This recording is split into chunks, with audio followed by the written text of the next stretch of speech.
Je suis Maëlys, actuaire, auteur et coach en intelligence financière.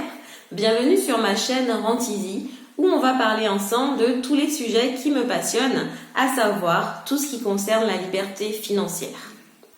Alors aujourd'hui, on va parler d'une question, on va essayer de répondre à une question que tout le monde se pose, que beaucoup de monde se pose. Comment devenir riche ? C'est une question d'ailleurs qu'on se pose très jeune. Depuis tout petit, on se dit mais comment faire pour devenir riche ? Gagner au loto, devenir chanteuse, devenir un super footballeur professionnel. Tout le monde essaie de trouver comment devenir riche. Eh bien moi, je vais t'apporter une réponse, même pas 3 réponses. En fait, je vais te donner une méthode pour devenir riche en 3 étapes.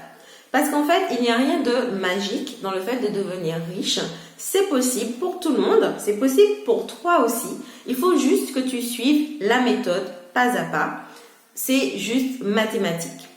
Alors, tout d'abord, la première étape, c'est de te créer ou d'avoir une source ou plusieurs sources de revenus.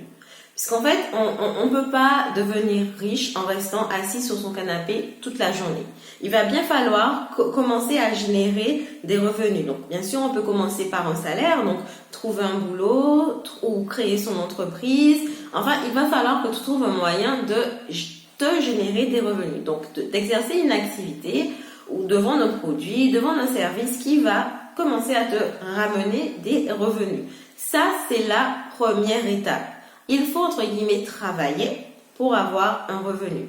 Travailler, on peut parler de ça dans une autre vidéo, mais il va quand même falloir que, en tout premier, tu arrives à te générer des revenus. Ensuite, la deuxième étape va consister à dépenser toujours moins que ce que tu as gagné, que ce que tu gagnes dans le mois. Et ça, je dirais, c'est la plus importante des étapes. S'il y avait un seul point à retenir, c'est vraiment le point à retenir. Toujours dépenser moins que ce que l'on gagne. Si par exemple, et moi je vais te donner un ratio de 70%. Si par exemple tu gagnes 1000 euros, il faut toujours que tu t'assures que tu ne dépenses pas plus de 700 euros par mois. De façon à ce que les 300 euros qui restent soient toujours là pour épargner, mettre de côté, etc. Donc, ne dépense pas plus que 700 euros.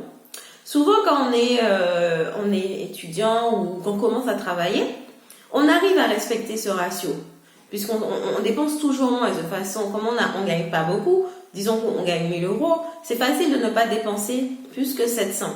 Mais quand on commence à gagner 2000, 3000, 4000 euros, on a envie de dépenser beaucoup plus. On se dit, attends, je gagne 4000 euros par mois, je peux me permettre de dépenser 2000, 3000 euros par mois. Mais non, c'est pas plus tes revenus augmentent que plus tu dois dépenser. Non, tes revenus augmentent, super. Mais toi, ne fais pas en sorte de dépenser de façon proportionnelle à l'augmentation de tes revenus. Dépense toujours moins que tes revenus. D'ailleurs, à un moment donné, tu ne peux pas dépenser plus que... à un moment donné, tu atteins un plafond. Tes revenus peuvent continuer à croître, mais toi, à un moment donné, quand tu as mangé, quand tu as payé ta maison, ta voiture, etc., à un moment donné, tu fais tes voyages, tu fais tes vacances, à un moment donné, il y a une espèce de palier. Donc, tu ne peux pas continuer à dépenser, etc., en continu comme ça. Donc, règle numéro 2, point numéro 2, toujours dépenser moins que ce que l'on gagne. Donc du coup, on arrive au 3e point. Que faire avec... Pourquoi en fait épargner, ne dépenser que 70% et garder 30%? Que faire avec ces 30%? Que faire avec ces 300 euros? Là c'est l'étape 3, le point 3. Il faudra que tu investisses cet argent.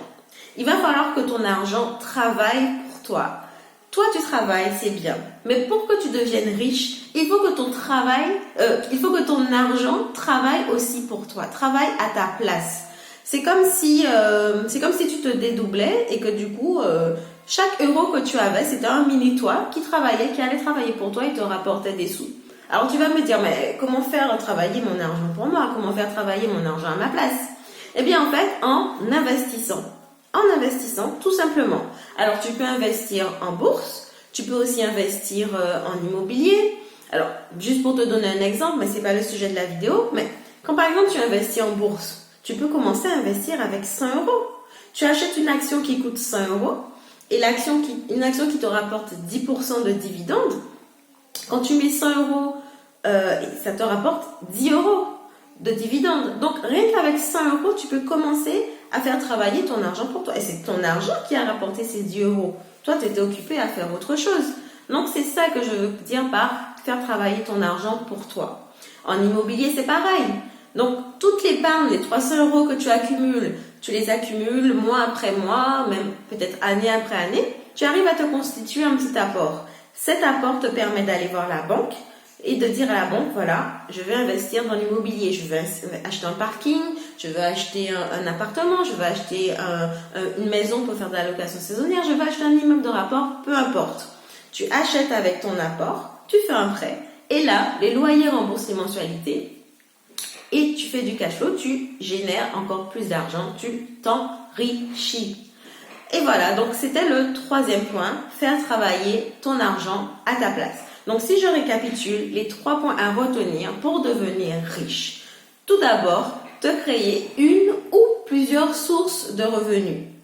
Donc ça peut être ton salaire, tu peux aussi avoir un petit travail à côté, écrire un livre, faire des programmes de formation en ligne et les vendre, etc. Donc une ou plusieurs sources de revenus. Deuxième point, tu dépenses toujours moins que ce que tu gagnes. Et enfin, troisième point, tu investis la différence. Donc, c'est-à-dire tu investis le solde entre ce que tu as gagné et ce que tu as dépensé. Tu fais travailler ton argent pour toi. C'est comme ça que les personnes riches le sont devenues. C'est comme ça que les riches font. Donc, c'est comme ça que tu dois faire également. Donc voilà, donc j'espère que cette vidéo t'a plu. N'hésite pas à liker si t'as aimé, à me poser des questions en commentaire. J'ai un cadeau pour toi, un e-book gratuit sur la liberté financière à télécharger. Le lien se trouve en bas dans la description de la vidéo.